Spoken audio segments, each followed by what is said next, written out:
Well. If you're in the mood for real food, it's Concord Food Co-op. Welcome, it is Nazzy from the Pulse of New Hampshire. Welcome to the Concord Co-op Community Connections. I am very excited about this one today. Joining me as always from the Concord Food Co-op, it is Mr. Greg Lessard. Happy Friday to you, my friend. Happy Friday to you, Nazzy. All right, and joining us, this is an amazing treat today. This is Julieann Hartley. How are you, Julieann? Oh, I'm doing pretty good. I'm on mostly bed rested these days. I'm recovering from a neurological infection from Lyme. Oh boy. But I'm feeling pretty good today. I'm really happy to be here. I love your energy. Your energy is infectious, and I dig that. So for those that don't know who Julieann is, she's a local music therapist and nutritional therapist. She uses both music and nutritional therapy to address a variety of conditions, including dementia, developmental disabilities, anxiety, and children who've been affected by the opioid crisis. And Julieann recently released an album. It's called Miss Julieann Therapeutic Songs for Kids. And if we're lucky, maybe she'll sing us a little something from that album today. If only you were so lucky.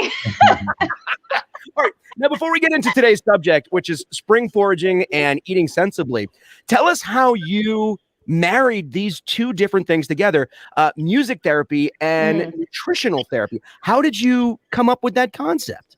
Yeah, so I guess in my music therapy practice, I'm the music therapy director at the Concord Community Music School. I'm actually on medical leave right now. So if you're like, I want to work with her, hold off. Yep. But so, yeah, in my practice, I was working with a lot of children, a lot of adults. And, there's a point where we're making so much progress, but then we kind of plateau.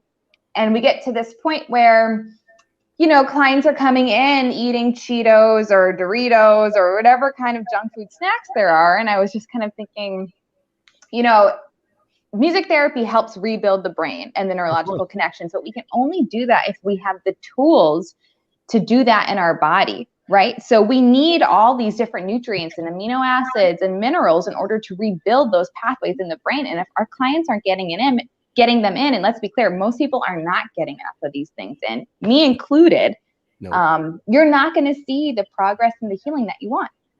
Very true. And that's so true about music, because when my uncle worked with dementia patients, he's a musician, and he would come in and he would play music for these people. And some of them who really couldn't even communicate that well, they would tap along, and that portion of their brain was still there. And then all of a sudden they'd start singing along to these old songs. It's amazing. It's like a scene out of The Notebook when I go in somewhere. It's like the switch turns on. But, for me, it's like we also know Alzheimer's, there's such a strong connection with our blood sugar regulation.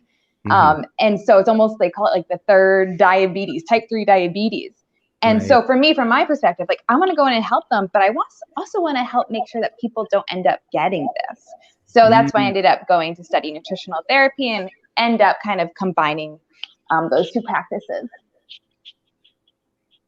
Yeah. I know Greg's got a lot of questions. He's well, I'm anxious to start talking about foraging. I guess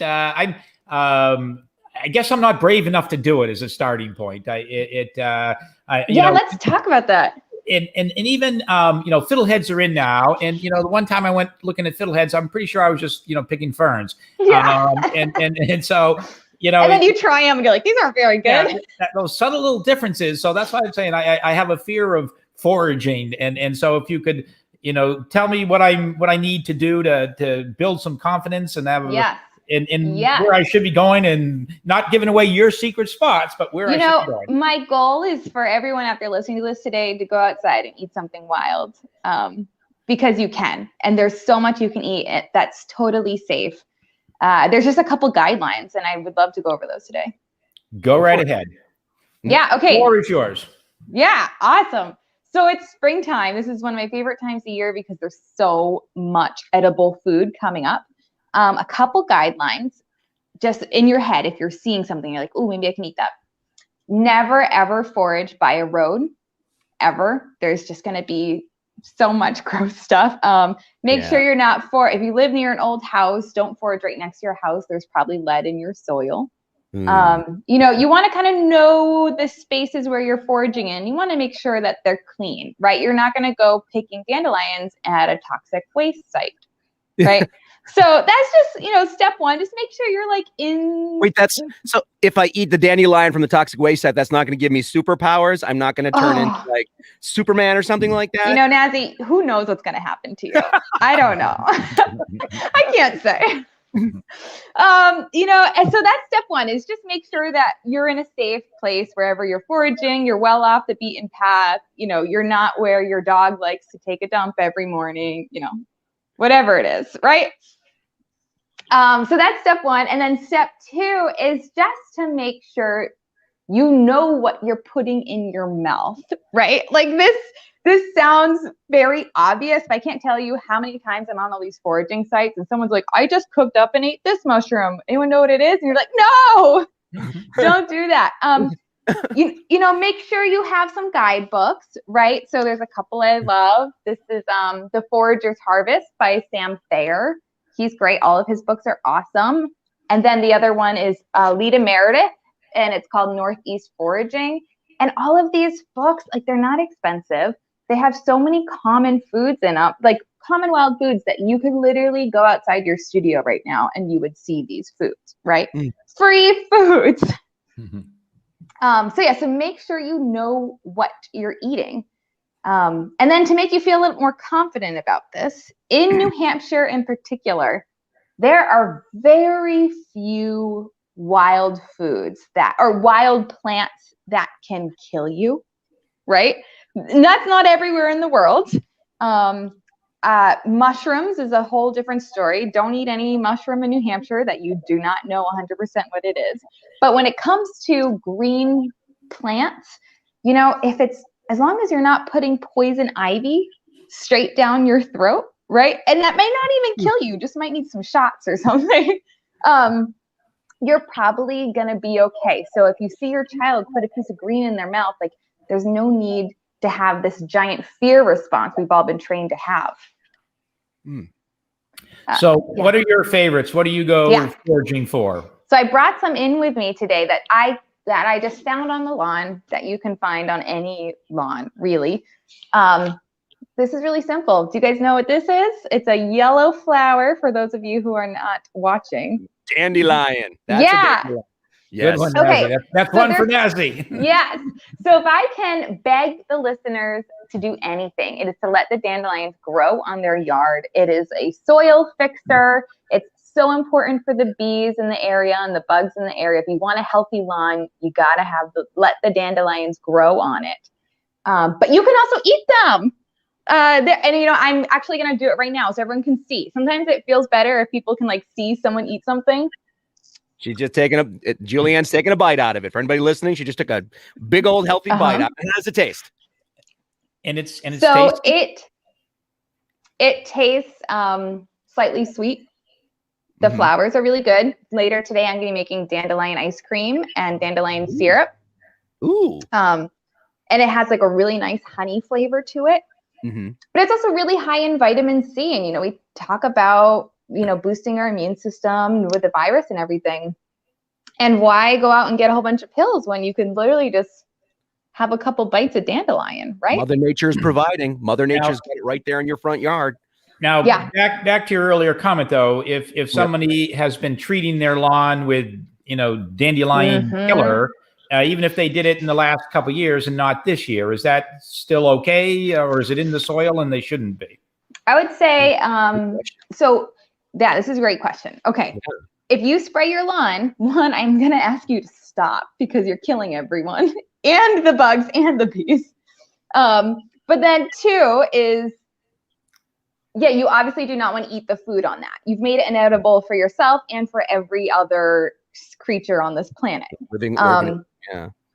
So what you can do is, I would say, the year after, you could start eating the aerial parts of the plants, meaning the flowers. The flowers are the least likely to draw the toxins up into it, right? By the time it gets here, you're usually not going to find too much. I probably wouldn't, consume too much of it though, right? Unless you have had your lawn tested and for a fact you don't have any more glyphosate in it.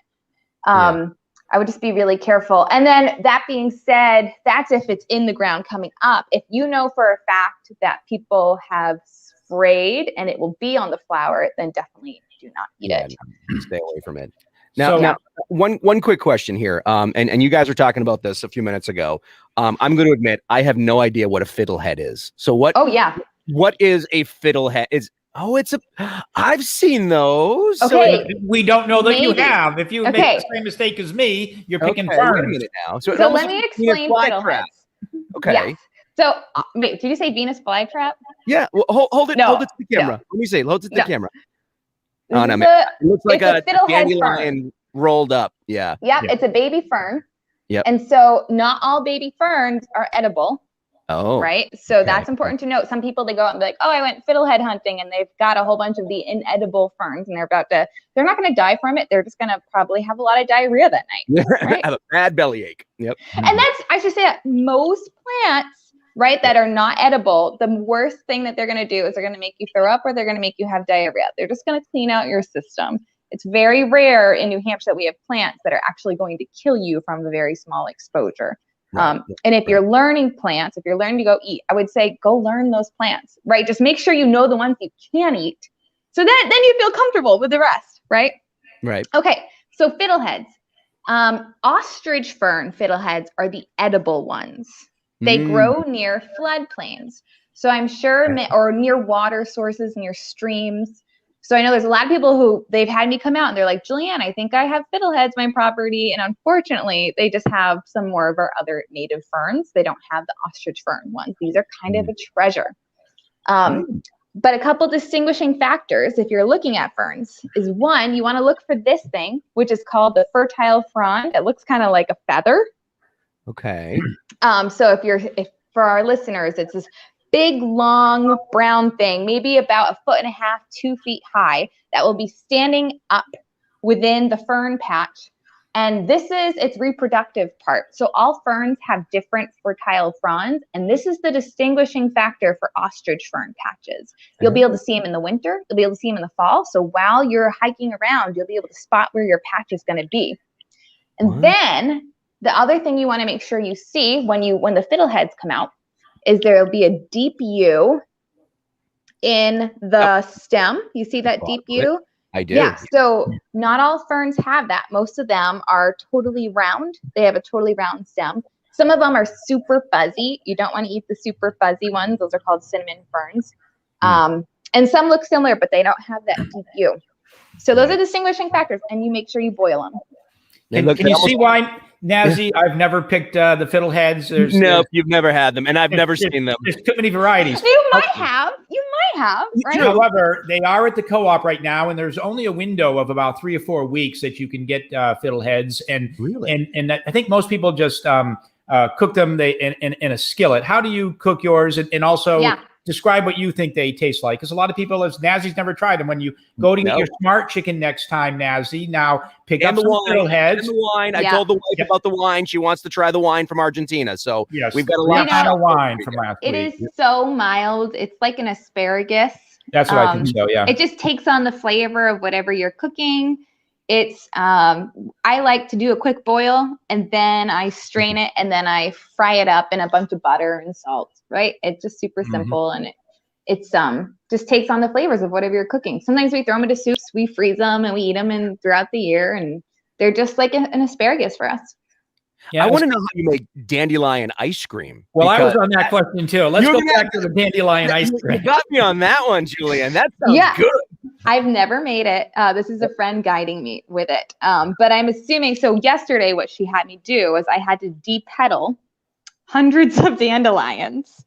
And then I believe we're going to make some sort of syrup with it. We're going to use like an organic cane sugar and dissolve it with all the petals so that the syrup is really infused with the dandelion. And then I think we strain it and then we add it into cream and put it into the ice cream maker machine. We'll make a little video, a tutorial. We'll put it out on the co-op. We'll put it out on the co-op. And I do want to say for listeners, you can see this show on the Concord Food Co-op's Facebook page. You can, so if you want to see what Julieann was holding up, just watch the show on the Co-op's Facebook page. It's there permanently now.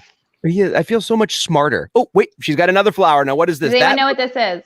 No, but I do see a lot of those. Yes, this is garlic mustard. This is an invasive species. If you have these in your lawn, pull them up and get rid of them.